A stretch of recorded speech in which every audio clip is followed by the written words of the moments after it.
कुछ लोग देश की गरीबी का कुछ और ही कारण बताते हैं, जैसे देश सदियों तक गुलाम था इसलिए आज गरीब है, नेता भ्रष्ट थे इसलिए देश गरीब है। इसी तरह के और भी अजीबोगरीब कारण बताकर गरीबी के मूल कारण को छुपाने की कोशिश की जाती है। ये सच है कि हजारों वर्षों तक ये देश गुलाम रहा, लेकिन जो लोग गरीबी का कारण गुलामी को मानते हैं वो गलतफहमी के शिकार हैं, क्योंकि दुनिया के ज्यादातर देश गुलाम रहे हैं और भारत के साथ ही उन्हें भी औपनिवेशिक गुलामी से आजादी मिली, लेकिन तरक्की की दौड़ में आज वे देश हमसे कहीं आगे हैं। नेता भ्रष्ट थे तो जनता क्या कर रही थी? उन्हें चुनने का अधिकार तो जनता के हाथ में था। लोग सही हो तो तंत्र भी सही होगा और लोग भ्रष्ट हो तो तंत्र भी भ्रष्ट हो जाएगा, क्योंकि व्यवस्था चलाने वाले लोग समाज से ही निकलकर व्यवस्था में पहुंचते हैं। इस तरह देश की गरीबी के ये दोनों ही कारण गलत साबित होते हैं। तो सही कारण क्या है? इतनी भयंकर गरीबी के लिए दोषी कौन है? इस सवाल के पीछे का असली सच और वजह धर्म पर आधारित हमारी सामाजिक व्यवस्था में छुपा हुआ है, जिसकी पड़ताल जरूरी है। धर्म और त्योहारों के नाम पर आप एक साल का डाटा उठाकर देख लीजिए, आपको पता चल जाएगा कि किस तेजी से संसाधनों का फेरबदल होता है।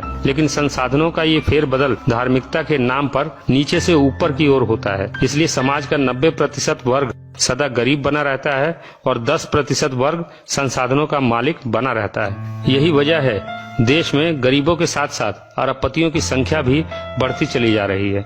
धर्म के नाम पर हर साल देश के कीमती संसाधन खरबों रुपया, मैन पावर कैसे बर्बाद किया जाता है, इसका उदाहरण मैं आपको देता हूँ। जनवरी से लेकर दिसंबर तक हर महीने कोई न कोई धार्मिक त्योहार जरूर होता है, लेकिन हम बात करेंगे बड़े त्योहारों की, जो देश की बर्बादी के प्रमुख कारण हैं। इन्हीं त्योहारों में से एक है कुर्बानी का त्योहार, जिसमें धर्म के नाम पर करोड़ों बेजुबान जानवरों की हत्याएं की जाती हैं। देश में मुसलमानों की आबादी 20 करोड़ के आसपास है। अगर 20 करोड़ लोग मिलकर बकरीद के नाम पर एक दिन में 1 करोड़ पशुओं को भी मारते हैं तो यह कितनी बड़ी बर्बादी है। होली का त्योहार ऐसा ही एक त्योहार है जिसके नाम पर करोड़ों टन लकड़ियां स्वाहा कर दी जाती हैं। होली के बाद नवरात्रि के नाम पर 9 दिनों में भंडारा, जागरण और देवी पूजा के नाम पर संसाधनों की जबरदस्त बर्बादी तो होती ही है, साथ ही नवरात्रि के बाद बची हुई करोड़ों टन पूजा सामग्री नदियों और तालाबों को बर्बाद करती हैं। फिर इन नदियों की सफाई के नाम पर देश की गरीब जनता के खून पसीने की कमाई से करोड़ों का बजट पास किया जाता है। और हैरानी की बात है कि नवरात्रि का ये त्योहार साल में 2 बार आता है। साल में लगभग 15 ऐसे बड़े त्योहार भी होते हैं जिनमें बड़े पैमाने पर देश की नदियों को बर्बाद किया जाता है।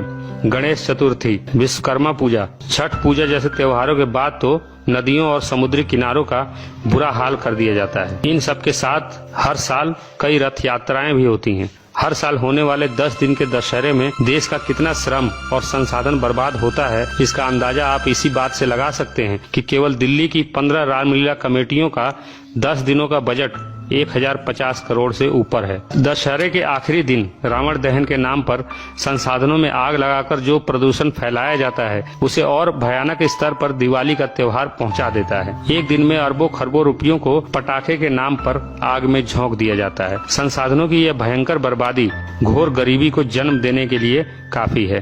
काल्पनिक ईश्वर और उसकी नकली किताबों की झूठी कहानियों के नाम पर एक साल में लाखों करोड़ रुपयों को बर्बाद कर दिया जाता है। इस बर्बादी में संसाधनों का जो जबरदस्त फेरबदल होता है, उसके परिणाम स्वरूप समाज का शोषक वर्ग और ताकतवर होता जाता है और समाज का एक बड़ा वर्ग वंचित बना रहता है।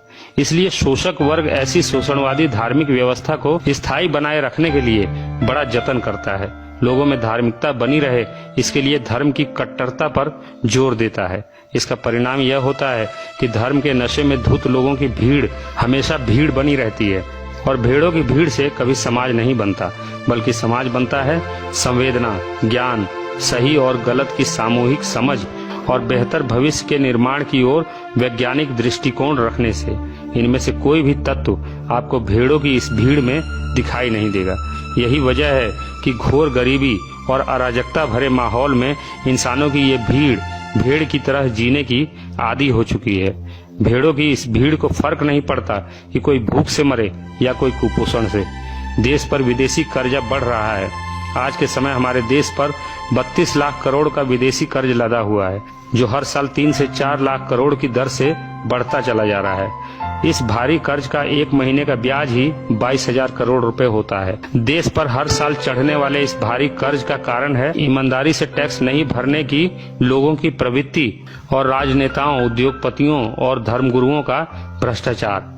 देश को टैक्स देने में बेईमानी करने वाली जनता धर्म के प्रति कितनी ईमानदार है, इस बात का अंदाजा आपको एक साल में देश के छोटे बड़े मंदिरों, मजारों और दूसरे धर्म स्थलों पर चढ़ाए गए बेशुमार दौलत से हो जाएगा। एक अनुमान के मुताबिक देश के छोटे बड़े 50 लाख मंदिर, धार्मिक स्थल, धार्मिक ट्रस्ट और 80,000 मजारों पर एक साल में जितना चढ़ावा चढ़ता है वो देश पर लदे कुल कर्जे का दोगुना होता है। मतलब अगर एक साल के लिए ये धार्मिक बर्बादी रुक जाए तो देश का पूरा कर्जा तो साफ होगा ही, साथ ही करोड़ों बेघर, गरीब, बेसहारा लोगों की तकदीर भी सदा के लिए बदल सकती है। लेकिन जनता को धार्मिक लॉलीपॉप चुसाने वाला शोषक वर्ग कभी ऐसा होने नहीं देगा। एक उदाहरण और देखिए, सरकार ने गरीब बच्चों की शिक्षा के लिए एक कोष बनाया था जिसका उद्देश्य था समाज के सक्षम लोग गरीब और बेसहारा लोगों के उत्थान के लिए इस कोष में दान करें। लेकिन आपको हैरानी होगी कि 5 साल में लोगों ने इस कोष में केवल 1680 रुपए दिए, जबकि इस कोष के प्रचार प्रसार में ही सरकार के